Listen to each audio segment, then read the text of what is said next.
Target seperti apa yang juga dilihat oleh Astindo sebagai langkah melihat potensi dan juga peluang di tahun 2025 ini yang tentunya kemarin kita sempat dihebohkan dengan PPN 12% dan juga sentimen-sentimen negatif lainnya yang kiranya juga bisa menghambat begitu ya dari kinerja atau memaksimalkan kinerja sektor pariwisata di tahun 2025 ini, Pak Syahrul.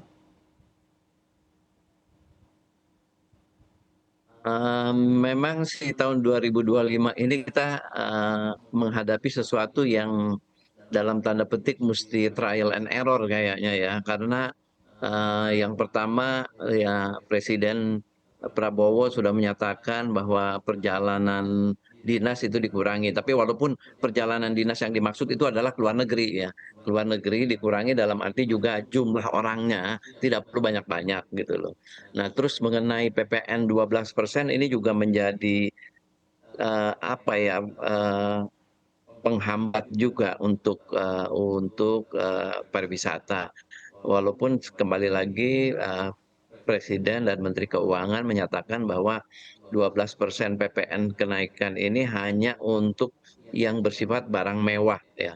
Barang mewah dan di situ tidak termasuk eh, biro perjalanan, tidak termasuk biro perjalanan. Nah, ini tapi kami yang masih dalam tanda tanya itu adalah untuk hotel nih, apakah rate hotel masuk atau tidak nih 12%? Karena kalau rate hotel masuk di 12% PPN, nah ini juga akan ada dampaknya. Akan ada dampaknya terhadap pergerakan pariwisata. Karena kan apapun ceritanya, paket wisata itu termasuk hotel ya.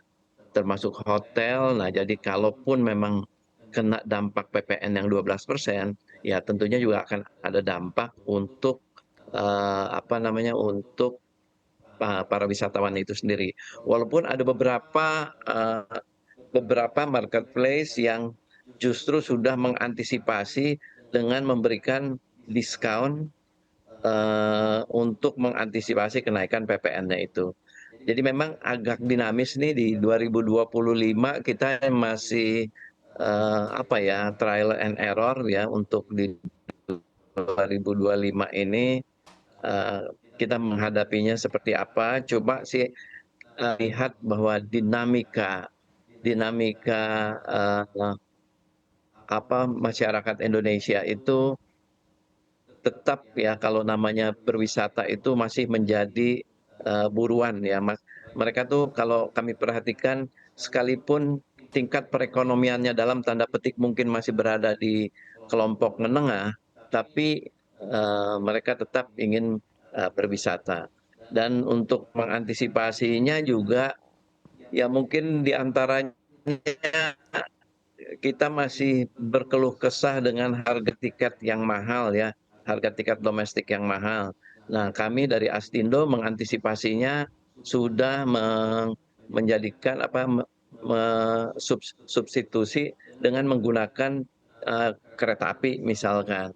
Dengan moda kereta api dengan harga tiketnya kan lebih murah. Nah, ini diantaranya yang sehingga masih bisa dijangkau oleh masyarakat banyak. Eh, Kira-kira sih seperti itu. Oke, baik. Kita juga dihadapkan dengan tingkat daya beli masyarakat yang terbilang terjadi penurunan di sana secara keseluruhan, Pak Syahrul. Apakah memang ini juga menjadi pengamatan Anda bahwa juga perlu diantisipasi di tahun 2025 ini?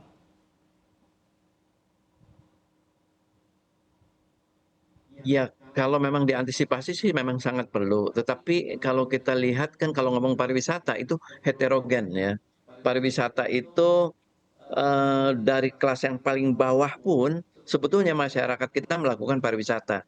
Cuma mereka apa ya, mengambil objek-objeknya itu yang di kelasnya.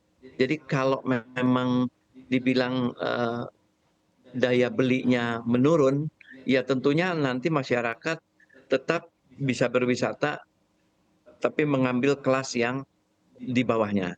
Nah, karena tadi saya bilang bahwa pariwisata itu heterogen dari kelas yang paling bawah sampai yang paling tinggi.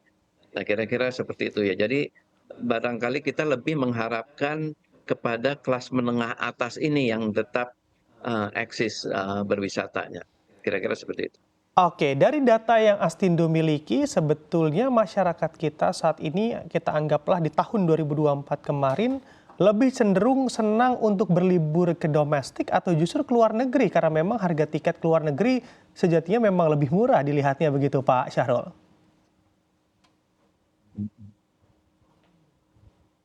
Kembali lagi tergantung kelasnya. Kalau ditanya minatnya, mereka cenderung ke luar negeri. Karena apa? Apapun ceritanya ke luar negeri itu prestis, ya, itu satu, ya. Ada satu kebanggaan yang, mereka menganggap bahwa luar negeri, walaupun tidak semua luar negeri sebetulnya, bahwa luar negeri keadaannya itu lebih maju, karena mereka benchmarking-nya mungkin kepada, destinasi-destinasi, pariwisata dunia seperti mungkin kalau di Asia itu ya sekarang Korea, ya, Jepang, China. Nah, mereka di sana adalah yang dalam tanda petik menyajikannya sudah lebih baik, jauh lebih baik ya, dalam arti profesionalismenya ya, lalu juga, infrastrukturnya. Nah, ini yang juga menjadi daya tarik bagi masyarakat Indonesia. Tetapi kan mungkin kelas yang bisa menjangkau untuk membeli paket ke luar negeri ini juga, terbatas. Nah, jadi kalau kan kita juga mungkin dengar bahwa pergerakan pariwisata Nusantara atau pariwisata di Indonesia itu Kemenpar itu menargetkan itu 1,2 miliar pergerakan di tahun 2024. Eee, tapi kira-kira kemarin itu di 2024 itu mendekati 1 miliar itu, pergerakan yang terjadi. Nah, jadi kalau melihat jumlah tentunya ya jauh lebih banyak pergerakan pariwisata domestik dibandingkan dengan pariwisata ke luar negeri ya, outbound. Masih banyak domestik, karena di domestik itu sendiri lebih banyak yang bisa dijangkau oleh masyarakat, baik dari sisi biayanya maupun juga dari sisi jaraknya. Kira-kira seperti itu.